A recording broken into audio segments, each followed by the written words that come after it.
ازيكم عاملين ايه؟ ورجعت لكم بفيديو جديد، وقلنا انا هكمل السلسله بتاعت ازاي اعمل جامعه. فاحنا بقى هنعمل الكافيتيريا في الاوضه دي اللي هي جنب المدرج. هوريكم المدرج عشان الناس اللي ما شافتش الجزء الاول. وزي بقى ما انتم شايفين دي الاوضه اللي جنب المدرج هنعملها الكافيتيريا. تعالوا بقى اوريكم ازاي هنصمم كافيتيريا فيها. اول حاجه شايفين الحته المميزه اللي في الحيطه دي هنلونها طبعا. تعالوا نلونها باي لون واقعي، بس انا هقول لكم على حاجه. لو عندكم اللي هو الاصفر المشجر ده هيبقى تحفه، ده يعني ده انسب لون ليها. وهنحط فيه كمان، هندوس على المصمم وهنروح للبيت البينك الكبير اللي احنا فيه يعني، وهنروح على المطبخ وهنجيب البوتاجاز ده هنحطه هنا. وزي ما انتم شايفين طبعا الوانهم دي مش هتناسبنا خالص، فاحنا هنلونهم باللون الابيض. انا عن نفسي حاساه هيبقى لايق قوي. اقول لكم ان افاتار عملت العفش ما لا نهايه، يعني نقدر نجيب من اي قطعه كتير قوي، مش قطعه واحده او قطعتين. وزي ما انتم شايفين الحته الفاضيه دي هنلونها برضو، هنلونها باي لون لايق، هيبقى لايق يعني على اللي احنا عاملينه. الحته الفاضيه دي بقى هنحط فيها ترابيزه، هنروح للبيت البينك وهنجيب منه الترابيزه التحفه دي، وكمان هنجيب مثلا 4 كراسي من ده زي ما انتم شايفين ده كده. بعد ما رصيتهم ولونتهم تعالوا بقى هنشوف هنعمل ايه تاني. هنروح للبيت البنك الصغير وهنروح على الليفينج روم يعني اللي هي الصالة، وهناخد منه 2 من دي، واحدة هتبقى هنا وواحدة الناحية التانية. تعالوا بقى اوريكم الوانها هتكون ايه. هنلونها مثلا باللون ده، وكمان هنلونها باللون الاصفر. عملتها برضو في الناحية التانية. نغير بقى لون الارضية عشان مش عجباني خالص الصراحة، ممكن نغيرها لده، ده انسب لون، او انتوا بقى اي لون على ذوقكم. لون بقى العمود ده هنلونه مثلا باللون الابيض او بنفس اللون بتاع الحيطة. نروح بقى للبيت برضو اللي احنا فيه، وهنروح للليفينج روم وهنختار الارفف دي. بصوا يا اصحابي انا غيرت الرف الصغير بالرف الكبير، حسيته هيبقى احسن. طبعا بقى هندونهم بقى باللون البني الرصاصي اي حاجة. على فكرة يا جماعة انا بعمل كده عشان اديكم افكار والله. انتم بقى الجميل اللي انتوا هتردهولي ان انتوا هتعملوا لايك. وبعد كده بقى هنروح للبيت برضو اللي احنا فيه، وممكن نروح للمطبخ هنلاقي فيه السجادة دي، هنختار منها 3. تعالوا بقى نلونهم الالوان المناسبة، ممكن نلونهم مثلا باللون الاخضر الغامق. انتوا بقى اي حاجة على ذوقكم، بس زي ما قلت لكم ما تكونش الوان فاتحة وكيوت، لان دي كافيتيريا جامعة مش بيت كيوت بقى ولا اي حاجة كيوت. طبعا انتوا هتسألوني ليه انا حطيت البوتاجاز وكده. لا البوتاجاز حطيته عشان يبقى بقى الناس اللي عايزة تسخن الاكل تسخنه بقى وكده، والشيف لما يطبخ بقى وكده، انتوا فاهميني طبعا. بقى عشان نخلي المكان واقعي اكتر يعني هنروح على النجمة، وكمان هنختار شبت العنكبوت ده وهنحطه في السقف. طبعا المفروض يبقى فيه تلاجات عصاير، ايوه طبعا. بصوا هنروح عند المطبخ وهنجيب منه 2 من اللي هو التلاجة دي، هنحطهم جنب بعض بالمنظر ده.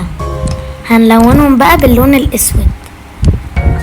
بصوا يا جماعة انا دلوقتي بصمم التصميم، بعد كده بقى هجيب الحاجات اللي احنا بنحطها فيه، فما تستغربوش في اخر الفيديو لما بخلص التصميم ببدأ بقى اجيب الحاجات عشان ايه ما نتلخبطش. بصوا بقى يا جماعة هندوس برضو على المصمم وهنروح للبيت اللي فيه كوافير، هنجيب الريسبشن اللي هو بتاع الكوافير اللي في صالة الكوافير، وهنحط البتاعة دي هنا. طبعا انتوا بتسألوا ليه، هنبقى لما نجيب الاشياء بقى وكده الاضافيه بقى وكده هبقى احط فيها لوح، انتوا هتعرفوا بقى ايه اللوح اللي انا هحطها. ايوه استنوا بقى عشان انا كل مره بنسى النجف.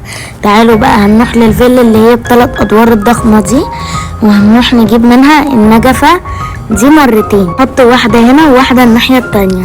طبعا بقى احنا هنلون النور اصفر علشان يبقى شكلها واقعي اكتر على المكان. يا جماعة انا نسيت حاجة مهمة جدا، هنروح للبيت اللي احنا فيه وهنروح للمطبخ هنجيب منه المدخنة دي. يا جماعة اعذروني بجد، انا اسفة قوي علشان كان المفروض ان انا اسيبها ابيض، بس انا الصراحة حسيت ان الرصاصي هيبقى لايق اكتر. معلش هنحط بقى في الحتة الفاضية دي ترابيزة، طبعا هنروح للبيت البينك الصغير وهنختار الترابيزه اللي انا بعشقها دي، وهنختار 4 كراسي من الكراسي الحلوه دي، هنرصهم بقى وهلونهم وهرجع لكم. بس كده يا جماعه، وده بعد ما لونتهم. تعالوا بقى هوريكم انا هعمل ايه. فين العمود ده؟ بدل ما هو فاضي كده هنحط فيه حاجه. هنروح للمصمم، والمره دي بقى على البيت الكيوت، على الليفنج بتاعتهم، هنختار منه الرف ده، وهنجيب بقى منه الساعه، علشان الناس بقى اللي كده تبقى تعرف الساعه كام بقى وكده. هنلونها بقى باللون انسب لون للكافيتيريا اللي انتوا هتبقوا عاملينها. طبعا انا اخترت البيت الكيوت عشان مفيش ساعة ليه غير دي. جبت برضو الزرعة الكيوت دي اللي هي على شكل قطة برضو في الصالة بتاعت البيت الكيوت. وممكن نروح يعني اللي عايز ممكن نجيب للكافيتيريا مشاية، بس هي المشاية كانت مستقيمة في الاول، معرفش ايه اللي عوجها كده، بس هي ممكن تبقى لايقة وممكن لناس تانية ما تعجبهاش، فهي الصراحة مش عجباني قوي فانا مش هحطها. وطبعا بقى لازم نحط ترابيزة. هنروح برضو للبيت اللي انا بحبه وهنختار منه 4 كراسي، وده بعد ما رصتهم. طبعا بقى هنلونهم بنفس الوان الترابيزات التانية، هلونها وارجع لكم تاني. يا جماعة هو اللي بيتلون بس هو الكراسي، فما يعني هي دي الالوان الاصليه، فهو اللي بيتلون بس هو الكراسي باللون اللي انتوا شايفينه. طبعا جربت احط زرع هنا بس الصراحه ما عجبتنيش خالص، هي دي النتيجه اللي انتوا شايفينها. انا طبعا شلتها وما كنتش عايزاها خالص فشلتها. تعالوا بقى هنحط ترابيزه في المكان الفاضي ده، وزي ما انتم شايفين ده بعد ما رصتهم. شايفين بقى الحته اللي تحت النجفه دي حاساها فاضيه وشكلها وحش قوي، فانا هحط رف فيها وهتعرفوا هحط فيه ايه. يا اصحابي كنت عايزه برضه اقول لكم على حاجه. هنروح للبيت اللي احنا فيه وهنروح على الصالون وهنختار البتاعه دي وهنلونها اللون اللي يناسب الكافيتيريا. طبعا ده ممكن يبقى انسب لون لناس، ده انسب لون بالنسبه لي. ايه لازمه البتاعه دي؟ بيكون كده في الكافيتريات انوار بقى وزينه وكده، فهي دي بقى الزينه بتعمل نور، بس هي بقى عشان اللون اللي انا اخترته فاتح جدا فمش باين ان هي منوره، بس هي كده منوره. وحطيت طبعا شبك عنكبوت في الحته دي عشان يبقى شكله واقعي برضه. اكتر بقى مرحله بتغير من شكل المكان ان احنا نجيب الاشياء اللي هتتحط في المكان. يلا بقى بينا نجيب الاكل والزينه وكل حاجه. جبت بقى حاجه احط فيها الحاجات علشان نجيبها. بصوا هنجيب طبعا الشوك والسكاكين والمعالق دي. وعلى فكره يا جماعه احنا ممكن لو اخدنا الكوبايات دي هيطلع لنا كوبايات تانية، فانتم ما تخافوش خالص، هناخدها. وهناخد برضو الصواني زي ما انتوا عارفين هيطلع صواني تانية، ممكن ناخد برضو شوية كمان.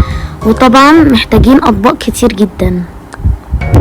يا جماعة الصراحة يعني انا كده هخلص على كل المناديل اللي في الكافيتيريا، فانتوا بقى لو تعرفوا مكان تاني بيبقى فيه مناديل سادة كده خدوا منه، عشان انا كده هخلص اللي في الكافيتيريا بتاع المدرسة. وهنجيب برضو بتاع الجبنة ده طبعا. وفاكرين بقى اللوحة اللي انا قلت لكم هحط فيها صور؟ هي دي بقى هتكون الصور. ممكن ناخد صورة الراجل دي والست لو انتوا حابين، يعني انا الصراحة عايزاهم. هناخدهم بقى كلهم. يا جماعة انا مش عارفة اقول لكم ايه الصراحة، بس مش هخلص على المناديل اللي في الكافيتيريا ولا حاجة، خدوا زي ما انتم عايزين. هناخد بقى كاتشب ومايونيز، انا برضو في كاتشب ومايونيز هناخده طبعا. وبرضو هنا برضو هناخد الكاتشب والمايونيز، اصل احنا عاملين 4 ترابيزات فاحنا هناخد بقى على العدد بالظبط. الحقوا يا جماعة اكتشفت برضو ان في برضو كاتشب ومايونيز هنا هناخدهم بقى. وهنخرج من المكان ده وهنجيب برضو من الصويا صوص 2. ممكن برضو تجيبوا اللانش باك دي عشان الناس اللي مش بتاكل في الكافيتيريا هيكون معاها اكل في اللانش باك دي. ولازم طبعا ناخد طفاية حريق، ما هي دي كافيتيريا. وبصوا بقى يا اصحابي ممكن ناخد البتاعة دي او واحدة تانية، استنى هوريها لكم، او اللي هي في بتاعة الاستقبال بتاع الشاطئ، بس التانية عجباني اكتر عشان ارق واصغر. بقى عند المكان اللي هو بتاع مقابلة النجوم ده هناخد بقى منه الشوكولاتات بقى وكل والشيبسيهات بقى وكده. وطبعا هناخد الشيبسيهات دي.